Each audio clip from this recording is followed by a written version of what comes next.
ஏடிஎம்கே மறுபடியும் ஸ்ட்ராங் ஆயிடுச்சு. அந்த கோபம் இழிவா பேசுறது, காலு தெரியுது, காரு தெரியுது, இங்க அடிச்சுட்டு பொருள்றீங்களா, யாராவது பேசுறீங்களா? காங்கிரஸ் அவ்வளவு கேவலமா பேசிட்டு இருக்கிறாங்கல்ல, முதலமைச்சரை பத்தி பேசுறாரா? இவர்கள் நிலைமை என்னன்னா, அதிமுகவை ஒன்றுமில்லாமல் காமிக்கணும், பிஜேபி எதிரியா காமிக்கணும். இப்படி காமிச்சாதான் அந்த ஸ்ட்ராட்டஜி தான் இது வரைக்கும் ஜெயிச்சிருக்குது. 10 வெற்றின்னு வச்சுக்கீங்க, அது இந்த தேர்தலில் ஸ்டாப் ஆகிடும். ஸ்டாப் ஆகுறது மட்டும் இல்லை, என்ன ஆவீங்கன்னு தெரியாது. இவர்களுடைய வாக்கு சிறுபான்மை வாக்குகள் நமக்கு தான் இந்த திமுறில் இருந்தீங்கல்ல, நமக்கு தான் சிறுபான்மை வாக்குகள்னு. இன்னைக்கு விஜய் அந்த வாக்கை பிரிப்பார்.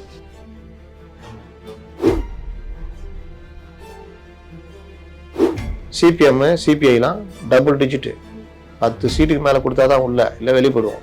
திடீர்னு தாவேக கூட போகலாம். உங்கள் ஆரோக்கியத்தின் உற்ற நண்பன் ஹெல்தி ஸ்வீட் ஃப்ளார் உடனே ஆர்டர் செய்யுங்கள். 4ஆம் தூண் நேயர்கள் அனைவருக்கும் வணக்கம். இன்று நம் நிகழ்ச்சியின் சிறப்பு விருந்தினர் ஊடகவியலாளர் முத்தலிஃப் அவர்கள் இணைந்துள்ளார். வணக்கம் சார். வணக்கம். இப்ப அதிமுகவை ஸ்டாலின் அவர்கள் கடுமையா தாக்கியிருக்காரு அந்த மதுராந்தகத்துல நடந்த மீட்டிங்கை வச்சு. அதாவது தி கிரேட் 10 தோல்வி பழனிசாமி அவர்களே, நீங்களாம் இதை பேசலாமா அப்படின்ற மாதிரி பல நிகழ்வுகளை சொல்லி அவர் தாக்கியிருக்காரு. இது எப்படி பார்க்கலாம் சார்? கலைஞர் 77-71 தேர்தலுக்கு பிறகு எம்ஜிஆரை வெளியேற்ற பிறகு பெரிய கட்சியாக எதிர்பார்த்தது எம்ஜிஆர் 1 இல்லைன்றது. ஆனால் திண்டுக்கல்லில் முதல் தோல்வியை சந்திக்கிறார் 73. அன்றைக்கி 4 முனை போட்டி. திமுக, எம்ஜிஆர் உருவாக்கின அதிமுக, காங்கிரஸ், ஸ்தாபன காங்கிரஸ். இந்த 4 முனை போட்டியில் பெருவாரியான வாக்கு வித்தியாசத்தில் மாயாதேவர் ஜெயிக்கிறார். அன்னைக்கு ஆரம்பித்த தோல்வி. அப்புறம் இதில் கோயம்புத்தூரில் ஒரு இடைத்தேர்தல், அரங்கநாயகம்னு அப்புறம் அமைச்சரானார், சிங்காநல்லூர் தொகுதின்னு நினைக்கிறேன். அதில் அடுத்த தோல்வி. ஒரு கட்சி ஆட்சியில் இருக்கும்போது இடைத்தேர்தலில் 2 தடவை தோக்குறாங்க. எம்பி சீட்டு 1, எம்எல்ஏ சீட்டு. அப்புறம் பாண்டிச்சேரியில் ஆட்சி பிடிக்கிறாங்க. அதற்கு அடுத்து 77 ஆட்சி பிடிக்கிறார். இந்த மாதிரி தோல்வி மேலே தோல்வியை அவர் சந்திக்கிறார்.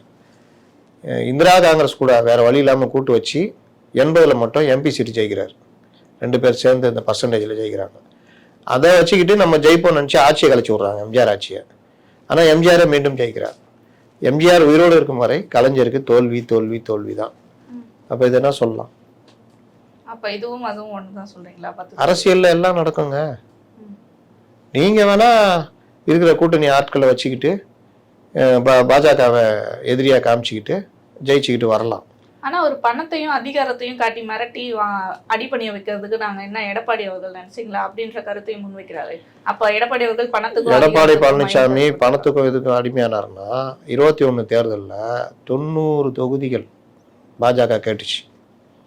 முதல்வர் வேட்பாளர் யாருன்றதை நாங்கள் தான் முடிவு பண்ணோன்னு அன்றைய மாநில தலைவர் முருகன் பேட்டி கொடுத்தார். அதுக்கு பிறகு அமித்ஷா இவங்களாம் சந்திச்ச பிறகு முதல்வர் வேட்பாளர் இவர் தான், பெரிய கட்சி அதிமுக தான், என்டிஏக்கு தலைவர் இங்கே அதிமுக தான் அறிவிச்சாங்க. 90 சீட்டு கேட்டவங்க 20 சீட்டில் ஒத்துக்கிட்டு போனாங்க. டிடிவியை சேர்த்துக்கலாம் நம்ம கூட்டணியிலன்னு அமித்ஷா சொன்னப்போ முடியாதுன்னு மறுத்துட்டார் எடப்பாடி. அடிமைகளால் மறுக்க முடியுமா? இது இவ்வளவும் ஒரு அடிமை கட்சியால் பண்ண முடியுமா? ஆனா இப்ப ஏன் சார் அதே மாதிரி அதிமுக தலைமையிலான கூட்டணினே சொல்லலாமே, ஏன் இப்ப என்டிஏ ஜனநாயக கூட்டணி அப்படின்னு சொல்றாங்க? என்டிஏ கூட்டணி தானேங்க, என்டிஏ இங்கே இருக்கு. ஆனால் இவர் பியூஷ் கோயல் தான் சொல்றாரு, இங்கே என்டிஏ கூட்டணியுடைய தலைவர் தலைமை கட்சி அதிமுக, அதனுடைய தலைவர் எடப்பாடி தான் முதலமைச்சர் வேட்பாளர்ன்றாரு. இங்கே என்னன்னா இந்த நுனிப்புல் மேயறது எது இருந்தாலும் அதுல இருந்து எடுத்துக்கிட்டு உருட்டுறது, என்டிஏ அழைச்சி தான் ஜெயிக்கணும்னு பார்த்தியா பாஜக அதிமுக தான்றது. இங்கே அடிச்சுட்டு பொருள்றீங்களா, யாராவது பேசுறீங்களா? காங்கிரஸ் அவ்வளோ கேவலமாக பேசிட்டு இருக்கிறாங்கல்ல, முதலமைச்சர் அதை பற்றி பேசுகிறாரா? விடுதலை சிறுத்தைகள் பேசுகிறாங்க, சிபிஎம் பேசுகிறாங்க, சிபிஐ பேசுகிறாங்க, யார்கிட்டயா பேசுகிறீங்களா? இவர்கள் நிலைமை என்னன்னா, அதிமுகவை ஒன்றுமில்லாமல் காமிக்கணும், பிஜேபி எதிரியாக காமிக்கணும். இப்படி காமிச்சாதான் அந்த ஸ்ட்ராட்டஜி தான் இது வரைக்கும் ஜெயிச்சிருக்குது. அந்த ஸ்ட்ராட்டஜியை நம்பிக்கிட்டே இருந்தாங்க. அது பெரிய அடி விழுந்துச்சு. ஏன்னா 2024 பார்லிமெண்ட் தேர்தலில் இதே ஸ்ட்ராட்டஜியை பயன்படுத்தி கூட்டணியை உடைச்சாங்க. 1 இல்லைன்னு காமிச்சாங்க. ஆனால் தேர்தல் முடிவு பார்த்தீங்கன்னா 13 தொகுதியில் ஜெயிச்சிருக்காங்க. 2 ஓட்டியம் கூட்டினா 13 தொகுதியில் ஜெயிச்சிருக்காங்க. அப்போ இவர்கள் ஒன்றாகவே வந்திருந்தா 15 18 தொகுதிக்கு மேலே எம்பி சீட்டு பிடிச்சிருப்பாங்க. அப்போ நீங்கள் ஒன்றும் பெருவெற்றி கிடையாது. இவர் 10 தோல்வி பழனிசாமின்றாரு. 2019 இவங்க 38 தொகுதி ஜெயிக்கிறாங்க தமிழ்நாட்டில். ஒரே ஒரு தொகுதி ஏடிஎம்கே ஜெயிக்குது. 50% இவங்க வாங்குறாங்க, 20% தான் இவங்க வாங்குறாங்க என்டிஏ. 2021 சட்டமன்ற தேர்தலில் நீங்க என்ன பெருவெற்றியா பெற்றீங்க? ஏதோ ஜெயிச்சிங்க. அவங்க 75 சீட்டு வந்துட்டாங்கல்ல, அது என்ன தோல்வியா? 10 வருஷம் இருந்த ஒரு கட்சி அதனுடைய தலைவர் இறந்து போயிட்டாரு. சம்பந்தமே இல்லாத, யாருக்குமே அறிமுகம் இல்லாத ஒருத்தர் தலைவராக வர்றாரு. அந்த கட்சி 4 வருஷம் ஆட்சி பண்ணுது. அவ்வளோ பிரச்சனை அந்த கட்சிக்கு எதிராக, நீங்க அவ்வளோ பிரச்சனையை கிளப்புறீங்க. ஆனாலும் அந்த கட்சி தோல்வி அடையலையே. 75 தொகுதிகளை அந்த கூட்டணி பிடிக்குது. இன்னும் டிடிவியை சேர்த்துருந்தா 100 சீட்டு ஜெயிச்சிருப்பாங்களே. அதுல எடப்பாடி தானே ஒரு தப்பு பண்றாரு. சேர்த்துருந்தா 100 தொகுதி ஆச்சா. அப்போ உங்களுக்கு இன்னும் சிக்கலா இருக்குமே. நீங்க கூட்டணி அரசுக்கு போயிருக்கணும். அப்போ அந்த வகையில உங்களுக்கு டிடிவி உதவி பண்ணாரு. கமலஹாசன் கட்சி ஆரம்பிச்சனால ஏடிஎம்கேக்கு அடி, அந்த ஆன்டி இன்கம்பன்சி ஓட்டெல்லாம் அவர் பிரிச்சாரு. இல்லாட்டி நீங்க வந்து பெரிய ஸ்டாலின் வர விடியல் தர போறான்னு பெரிய அளவுக்கு தந்திருக்க முடியாத. இது எல்லாமே இவங்களுக்கு தெரியும். இவங்களுக்கு என்னன்னா, ஜெயலலிதா இறந்து போன பிறகு ஏடிஎம்கே ஒன்றும் இல்லாமல் போகும்னு நினைச்சோம்.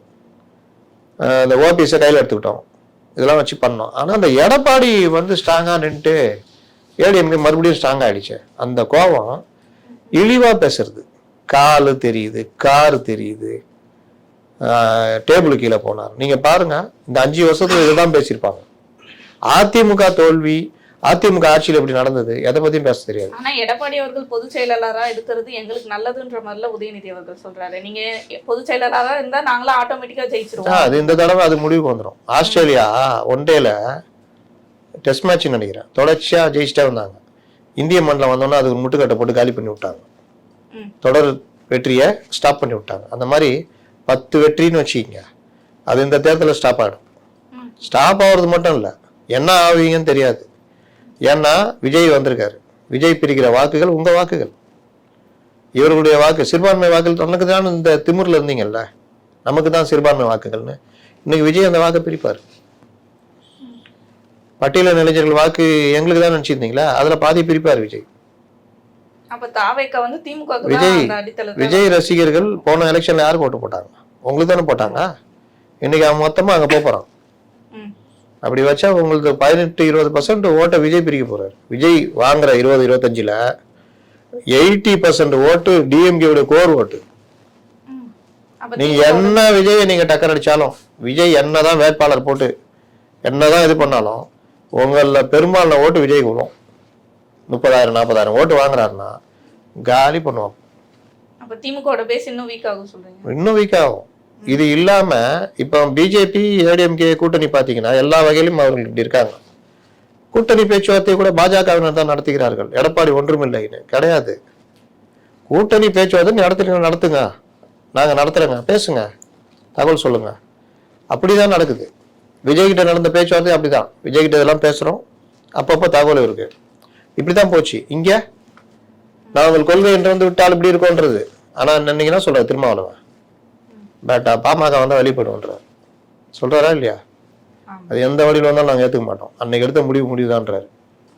இப்ப என்ன பண்ண போறீங்க? இன்னொன்னு சிபிஎம் சிபிஐலாம் டபுள் டிஜிட் 10 சீட்டுக்கு மேல கொடுத்தாதான் உள்ள, இல்ல வெளிப்படுவோம். திடீர்னு தாவேக கூட போலாம். இவங்க காங்கிரஸ் 40 சீட்டு கேட்கறாங்க, தரலன்னா போகணும்னு சொல்லிட்டு மிரட்டிட்டு இருக்கிறாங்க. நடந்துச்சுன்னா என்ன பண்ணுவீங்க? அதோட திமுக கதை முடிஞ்சது. நீங்க 10 தோல்வின்னு பேசுறது கூட நேரம் இருக்காது. ஆனா அவர் சொல்றாரு, நாங்க வந்து தமிழகத்தை எந்த அளவுக்கு வளர்த்திருக்கோம்ன்றது உங்களுக்கே தெரியும். தெரியுமா? எல்லாருக்கும் தெரியும். நாங்க வந்து தமிழகத்தை இப்போ வரைக்கும் எல்லா அன்புமணி ராமதாஸ் கேட்டா இன்னும் நல்லா தெரியும். உங்க டபுள் இன்ஜின் அந்த ஆட்சி எல்லாம் வந்து டப்பா ஆட்சி மாதிரி தான். அந்த டபுள் இன்ஜின் அது எழுதி கொடுக்கறது பேசுறது தானே. அதனால டபுள் இன்ஜின் சர்க்கார்னு சொன்ன அர்த்தம், மத்தியிலையும் மாநிலத்திலும் ஆட்சி இருக்கும்போது ஒரு ஒருமித்த ஆட்சினா நிதியில இருந்து பல விஷயங்களை சாதிக்கலாம் அப்படின்னு. நீங்க வந்து என்ன பண்றீங்க? அரசியல் ரீதியாக எதிர்க்கிறது வேற, அரசு ரீதியாக எதிர்க்கிறது வேற. ஜெயலலிதா கூட எதிர்த்தாங்க. அதுக்காக அங்க வேண்டியதை பேசி வாங்குறதெல்லாம் பார்க்கதான் செஞ்சாங்க. அதுக்கேற்ற ஐஏஎஸ் அதிகாரிகளை போடுறது, எதிர்க்க வேண்டிய விஷயத்துல எதிர்த்தாங்க. மோடியில் இந்த லேடின்னு சொல்லி 37 MP ஜெயிச்சாங்க. மோடி வீட்டுக்கு வந்தாரா இல்லையா? வந்து விருந்து சாப்பிட்டு போனாரா இல்லையா? அப்ப எங்க எப்படி வச்சுக்கணுன்றத ஜெயலலிதா கரெக்டா இருந்தாங்க. நீங்க உங்களுடைய அரசியலுக்காக பாஜகவை எதிரியாவே காட்டணுன்றதுக்காக எல்லா வகையிலையும் உக்காந்துட்டு புறக்கணிக்கிறதுடைய விளைவு நிதி பல பிரச்சனைகள் உங்களுக்கு இருக்குது. அது வந்து டபுள் இன்ஜின் சர்க்கார்ல இருக்காது. அப்படி சொல்றது என்ன அர்த்தம்? இவங்க ஏடிஎம்கே பத்தி சொல்ல அப்படின்றாங்களே. அவர் என்ன சொல்றாரு பிரதமர்? அங்க பாஜக, இங்கே அதிமுக சர்க்கார். அதானே சொல்றாரு. அப்ப அதிமுக சர்க்காரும் ஒத்துக்கிறாங்கல்ல. ஆனா மோடி அவர்களே அதே அதிமுகவே அதிக ஊழல் பண்ண கட்சி வந்து அதிமுக கட்சி தான் அப்படின்ற மாதிரி சொல்லியிருக்காரு. அதையே நீங்க மறந்துட்டீங்க. பண்டார பரதேசியல் கட்சின்னு சொன்னாரு கருணாநிதி பாஜகவை. அப்புறம் கூட்டணி சேர்ந்தார்ல. காங்கிரஸ் திமுகவை சர்க்காரியா கமிஷன் போட்டுச்சு, ஆட்சியை கலைச்சாங்க. காங்கிரஸ் இன்னைக்கு எடுத்த அந்த பராசக்தி படத்துல இந்தியை திணிச்சது யாரு? காங்கிரஸுக்கும் திமுகவும் எவ்வளவு பிரச்சனை ஓடிச்சு. இன்னைக்கு இப்படி கை கோத்துட்டு இருக்கீங்கல்ல. கட்டு விரியன்னு சொன்னாரு கலைஞரை. யாரு? நம்ம திருமாவளவன். அவ்வளோ பேசுனாங்கல்ல. அதெல்லாம் விட்டுருங்க. வைகோ பேசாத பேச்சா வண்டையா திட்டிக்கிறாரு. நீங்க எடுத்து பாருங்க, சமூக வலைதளத்துல இருக்கு. என்னென்ன பேச்சு பேசியிருக்காரு. ஈழத்தமிழர்களை கொண்ட கொடூரர்கள் சொன்னாரு. சொன்னாரா இல்லையா? அவரோட நான் எப்படி கை கோர்ப்பேன் அப்படின்னு சொன்னாரா இல்லையா? காங்கிரஸ் கூட கை கோர்த்துக்கிட்டு ஒரு பக்கம் எதிர்க்கிறது. இவர் என்ன சொன்னார் காங்கிரஸுக்கு 2014 கலைஞர்? எங்க குடும்பத்தையும் உள்ள வச்சாங்க, என் மனைவியை வந்து இல்லாத மன உளைச்சல்லாம் ஆளாக்குனாங்க, என் மகளை அருமை மகளை ஜெயிலில் வச்சாங்க, கூடா நட்பு கேடா விளையும் அப்படின்றது தெரிஞ்சு போச்சுன்ட்டு 2014 அமுச்சு விட்டீங்க வெளியே. இன்னைக்கு இப்படி உலா நிற்கிறீங்க. என் சகோதரர், அந்த சகோதரர் தானே சகோதரி உள்ள வச்சாரு. ஆனா ஜெயலலிதா அவர்களே இதோட வந்து பாஜக கூட நம்ம வந்து கூட்டணின்ற பேச்சுவார்த்தையே வைக்க கூடாது அப்படின்னு தானே சொல்லிட்டு இருந்தாங்க. பாஜக கூட நீங்க அரசியல்ல இதெல்லாம் எதுவே கிடையாதுங்க. அதான் சொல்றேன், பண்டார பரதேசி கட்சின்னு சொல்லிட்டு மறுநாள் கூட்டணி வச்சாரு. கூட்டணி வச்சு எல்லாம் இது பண்ணி முரசொலி மனு உடம்பு சரியில்லாம போய் ஹாஸ்பிட்டலில் 1 வருஷமா இல்லாத மந்திரியா சென்ட்ரல் கவர்மெண்ட்டா அவரை வச்சிருக்குது. அவர் இறந்து போனோன்னா பிரதமரே வராரு, நேரடியா வந்து உங்களுக்கு எல்லாம் அஞ்சலி செலுத்துறது எல்லாம் பண்றாங்க, அரசு மரியாதையோட அடக்கம் பண்றாங்க. இப்படி போட்டு புடரில் சாத்தின மாதிரி இப்படி போனோன்னா காங்கிரஸ் கூட கை கோக்குறீங்க.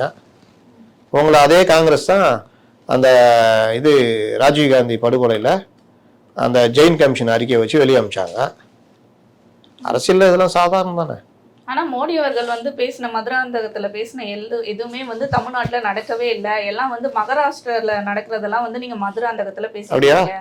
ஆளுநர் மாதிரி நீங்களும் இந்த மாதிரி பேசுறது வந்து கண்டிக்கத்தக்கதுன்ற மாதிரி. அதை அவர் பேசிக்கலாம். ஆனா மக்களுக்கு தெரியும்ல கஞ்சா பழக்கம் எப்படி இருக்குது சொல்லுங்க. மெத்து எப்படி இருக்கு? இவர் கட்சியிலேயே ஒருத்தர் அயலகாணியில இருந்து ஒரு கைதானாரா இல்ல? போதை மருந்து கடத்தல.